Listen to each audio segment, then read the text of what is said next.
તો ઘણીવાર આપણે ખોટા પડીએ. પછી એ ઓલા વચ્ચેના માણસને એમ થયું કે મારે કોઈની દીકરીની જિંદગી બગાડીને નિશાસા નથી લેવા. એટલે એ આના ઘરે આવ્યા ને એણે કહ્યું એ કે ભાઈ આવું જ. છોકરીને તો આમ જાણે ઉપર આભ તૂટી પડ્યો. પણ પછી 15 દી પછી જે એને મળ્યું છોકરો ડૉક્ટર, અને એને બધી સાચી વાત કરી દીધી કે ભાઈ અમારા અહીં નક્કી જેવું જ હતું, અને સામેવાળાએ હા પાડી હતી, પણ આ એનું એડ્રેસ છે, આ એનો નંબર છે, આ એનું નામ છે, આ એનું ગામ છે, અને આ અમેરિકામાં એનું એડ્રેસ છે. આ તો વર્ષો પહેલાંની વાત છે. તમે તપાસ કરજો. ઓલા લોકો કે અમારે કાંઈ તપાસ નથી કરવી, અમે એ લોકોને ઓળખીએ છીએ, એમના બધાય લખણ અમને ખબર છે. છોકરીને સારામાં સારું મળ્યું. હવે જુઓ, જે થયું એ સારું થયું ને, તો પ્રભુ જે કરે આપણા સારા માટે કરે. તો વાત કોની કરતા હતા આપણે? 1 મિનિટ, ક્યાં ને ક્યાં પહોંચી? તો મેં કીધું ભાઈ પૂનમ ભરવા જવાથી જ જો માનો કે તમારે એડમિશન ના મળ્યું તો તમારા હિતમાં હશે, મળી ગયો તો પ્રભુની કૃપા છે. એ કહેલા બેન આ વખતે બધાએ નક્કી કર્યું જઈ આવીએ. મેં ના ના ભાઈ, એવું હું ના પાડું, એવું હું કોઈ ના પાડવાવાળી નથી. હું કોઈ ઓથેન્ટિક પર્સન નથી. ઓથેન્ટિક પર્સન તમારા ગુરુદેવ. આ તો મેં તો આપણામાં આવું બધું ભરવાનું એવું હું માનું છું. રાજી થઈ ગયા કે વાત તો તમારી સાચી છે. આજે અમે 13 વર્ષ શીલાબેન પૂનમ ભરીએ છીએ. 13 વર્ષમાં અમારો પર્પઝ હોય આમ થાય તો આમ. મેં વાત કરીને કે તારા 90% આવે તો તને આ લઈ દો, એમ ઠાકોરજીને આપણે કહીએ એવું આખા દિવસનું મનોરથ કરાવવું. પણ મારે આ ટેન્ડર પાસ થઈ જવું જોઈએ. જુઓ, ઠાકોરજી કે તારું ટેન્ડર 2.5 કરોડનું અને તું મને 25,000નો, તો મારે તો લોસમાં જવાનું, તો તારું કરવાનું, હું મારું કરું. મારે કહેવાનો આશય એ છે આપણામાં આવું બધું પૂનમ ભરવાનું ને પછી આમ કરવાનું તેમ કરવાનું હોતું જ નથી. આપણા ઘરે આપણા માથે બિરાજતા આપણા ઠાકોરજી આપણું સર્વસ્વ છે. એને ખબર છે આપણને શું ગમે છે, આપણે આને લાયક છીએ કે નહીં. હવે જો ઓલી છોકરીએ પૂનમ ભરવા નક્કી કર્યું હોત કે 15 પૂનમ ભરીશ, અમેરિકા મારું થઈ જાય, હવે કરીને ગઈ હોત તો આપણે બધાય જાણીએ જિંદગી બગડી જાત ને. આપણે કાંઈ ભરવાની જરૂર નથી. એણે બ્રહ્મસંબંધ દઈને આપણને ભરી દીધા છે કે તારે જરાય ચિંતા કરવાની જરૂર નથી. હું બધું તારું કરવા માટે અહીંયા બેઠો છું. આપણા યોગક્ષેમનું ધ્યાન રાખવાવાળા કરવાવાળા ઠાકોરજી બેઠા છે. એટલે આપણે ચિંતા કરવાની જરૂર નથી. ચિત્તતું સિદ્ધને ચિંતા કરે, કૃષ્ણને કરવું હોય તે કરે. અને બોળો અનુભવ તમારો, મારો, દુનિયામાં બધાયનો આપણો બોળો અનુભવ કે જે થાય છે સારા માટે. ક્ષણિક આપણને એવું લાગે, આપણે લોકોએ આવી રીતે મેરેજ કર્યા અને 3 કપડાં અહીંયા આવતા રહ્યા, ત્યારે આપણને કેવું થતું હતું, અરે રે આપણા ઘરે આટલું બધું સારું ને આપણે આવું. પણ ઠાકોરજી કે સાંભળમાં, તું બ્રહ્મ સંબંધી છો ને, મારા બાબા બ્રહ્મ સંબંધી, 2 છોકરા બ્રહ્મ સંબંધી. હવે હું તમારા હિતનું વિચારું એવું કોઈ વિચારે? હવે અત્યારે આપણા ઘરમાં આ બધું છે, એમાં 1 પૈસો કોઈનો નહીં, બધું મારા ઠાકોરજી જે મારા ઘરે બિરાજે છે એનું, બરાબર? તો ઠાકોરજીએ લાંબુ વિચાર્યું કે માં બધું તારી પાસે છે ને એ મારું આપેલું, કોઈનું નહીં. તો અત્યારે બધું કોનું? ઠાકોરજીનું. તો આપણે ત્યારે વિચાર્યું અરે અમારા નસીબમાં આવું ના, તારા નસીબમાં સારું હતું. જો તમે આવું ના કર્યું હોત તો આજે તમે ક્યાં હોત? પણ આજે વલ્લભે ક્યાંથી, કાલે જ ગાયું ને, વલ્લભ મારા કાનમાં કંઈ કહી ગયા, હું ક્યાં હતી ને ક્યાં મને એ લઈ ગયા. હમણાં જ ફિઝિયોથેરાપીમાં જાઉં છું, ત્યાં એક 2 એજન્ટ મારા આવે છે, નામ ન દેવાય. એ કે બેન તમને અમે કેવા જોયા હતા, અમારી ત્રેવડ રહી કે અમે તમને પૂછ્યા વિના અંદર આવી શકીએ. તમે ગમે ને લાફો મારી દેતા હતા, ગુંડા હોય કે કલેક્ટર હોય, અને બધા ફફડે કે ભાઈ ના હો. અને અત્યારે તમે બેન અમે તમારું સાંભળીએ જ પુષ્ટિ માર્ગનું, તો અમને આમ હાથ જોડાઈ જાય છે. મેં કીધું જુઓ, જ્યારે જે પાઠ ભજવવાનો હતો મારે, એ ઠાકોરજીએ મને કીધું ઈલા તારો પાઠ હવે આ પૂરો થયો, ભૌતિકમાં પૂરો થયો, લૌકિકમાં પૂરો થયો, હવે અલૌકિકમાં. તો અલૌકિકમાં જો આ કેટલી કૃપા કરી છે. એણે કૃપા ના કરી હોય તો અહીંયા બેઠી હો, હું ક્યાંક સિનિયર સિટીઝનમાં રખડતી હો, ક્યાંક કેટી પાર્ટી એમ જાતી હો, ક્યાંક પેલામાં કામ કરતી હો. ના, ઠાકોરજી કહે છે માં તું મારી છો, મારી હતી અને મારી રહીશ. એટલે તને જે કામ, એટલે કોઈ એમ કહે ને એલા બેન સત્સંગ સરસ કરે, ના, જે કાર્ય મને સોંપ્યું છે એ હું કરું છું.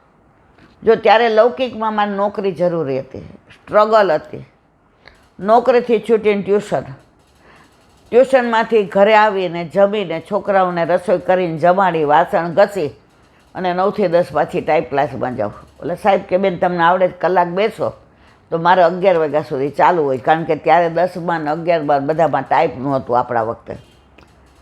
ઠાકોરજીએ જ્યારે જે પાઠ ભજવવાનો હતો એ ભજવી લીધો. હવે બસ, હવે અહીંયાથી ને મારે ક્યાંય જવું નથી, હવે આમાંથી ને મારે ક્યારેય વિચલિત થવું નથી, હવે આમાંથી મારે પ્રભુના આ લીલા છોડીને ક્યાંય ખંડિત કરવી નથી. તો જે ઠાકોરજી કરે એ આપણા હિતનું. પછી તમે પૂનમ ભરો ના ભરો, આ બધું ક્યારે મન થાય ખબર?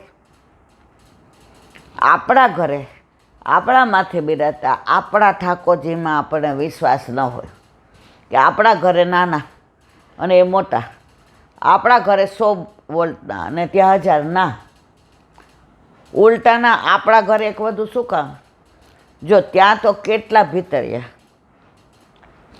કેટલા ઝાપટિયા, કેટલા જળગરિયા, કેટલા બધા મુખિયાજી.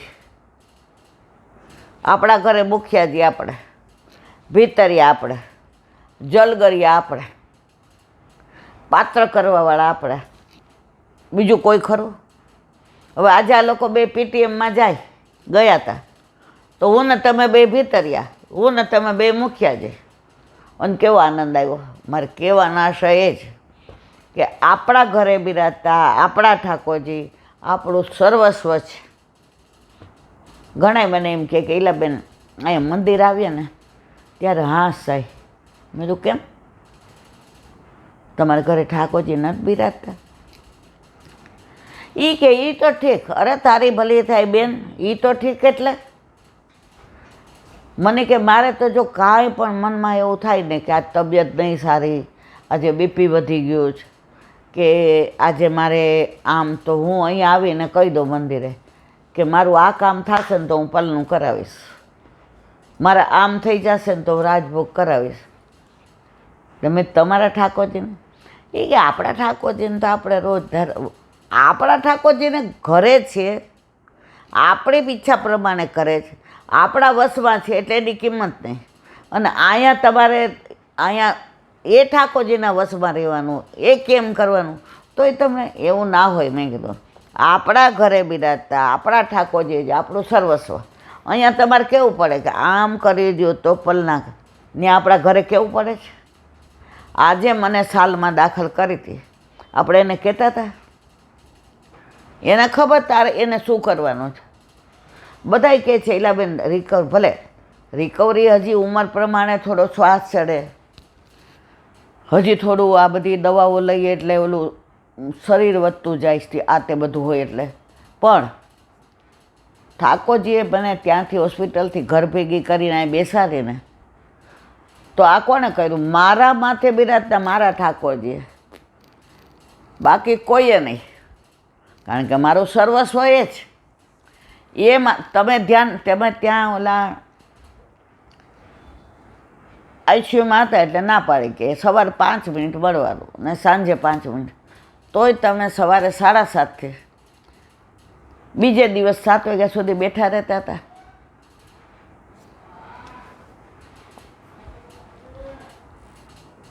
તો બસ આપણને એટલી જ ખબર પડે, પ્રભુ જે કરે એ આપણા હિતનું કરે, અને આપણા માથે બિરાજતા આપણા ઠાકોર જે જ આપણું સર્વસ્વ, બાકી બધું આપણે સમજીએ છીએ. આ વાતને વિરામ આપીએ. હવે આજે પૂનમ એટલે એક પૂનમની સરસ લીલા. એકવાર કુંભનદાસ કીર્તન કરીને નીચે પર્વતની નીચે ઉતરતા હતા, ગિરિરાજજીની નીચે. એટલે બાલકૃષ્ણજીને ગોકુલનાથજીએ કહ્યું, તમે રોજ જે ઠાકોરજી સામનેજીના શૃંગાર કરે કે સામનેજી ઠાકોરજીના કરે, એ અદ્ભુત લીલાનું વર્ણન કરો છો, તો આજે કંઈક એવી વાત કરો ને કે ઠાકોરજી સામનેજીના શૃંગાર કરે. આજે મોટી પૂનમ છે. એટલે કુંભનદાસ મંદ મંદ મુસ્કાયા, નીચે ઉતર્યા અને ચાલવા માંડ્યા. એટલે બંને બાળકો એની સાથે ચાલવા માંડ્યા અને કુંભનદાસજીએ લીલાનું વર્ણન કર્યું. એ કે પૂનમ હતી મોટી. હવે નિયમ એવો કે સામે જે સુંદર શૃંગાર સજે અને આવી અને ચોકમાં ઠાકોરજીના શ્રીહસ્તમાં થાપ આપે, પછી રાસની શરૂઆત થાય, ત્યાં સુધી થાય નહીં. હવે આજે મોટી પૂનમ હતી અને કળીના શૃંગાર કરવાના હતા. ગ્રીષ્મ ઋતુમાં કળીના બહુ આવે.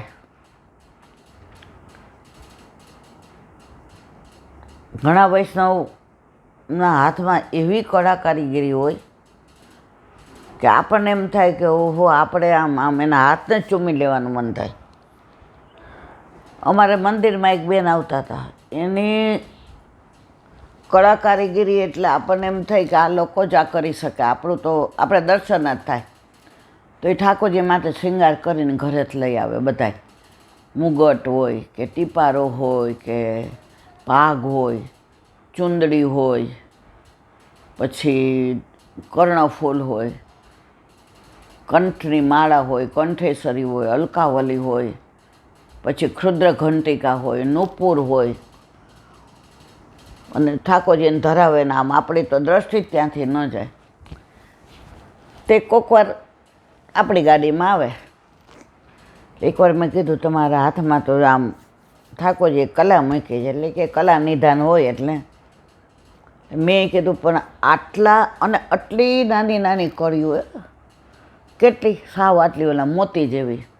તો મેં તો આ પરોવો કેવી રીતે? એ કે એની સોય આવે, જેમ ઝીણા મોતી પરોવવાની આવે ને એમાં ઝીડી કળીઓની સોય આવે. એ કે આમાં 3-4 કલાક થાય. આ શૃંગાર 4 કલાકે થાય ને 8 કલાકે થાય, જેવા શૃંગાર હોય. મેં કીધું વંદન બાપા તમને. આપણે તો 1-2 વાર આપણા અહીં સણિયુંમાં હતા ને ત્યારે ઓલા બાય અને ભાભી આપણને શીખવાડ્યું. તો આપણે તો બુદ્ધિ વગરની, હું તો કેવી ઓલા કાગળમાં કરી રાખું પહેલાં કટિંગ, અને એના ઉપર કરું, કારણ કે આપણને આવડતું નહોતું. પણ આપણે જેવું આવડતું હતું એવું આપણા ઠાકોરજીને ધરાવતા હતા. એટલે મેં કીધું તમારા ઘરે ઠાકોરજી સખડીએ? મને કે હા. તમે તમારા ઠાકોરજીને અહીં પાછા કરતા હશો ને? મને કે એકે વાર નથી કર્યા. મેં કીધું હે? મને કે ટાઈમ જ ક્યાં મળે છે?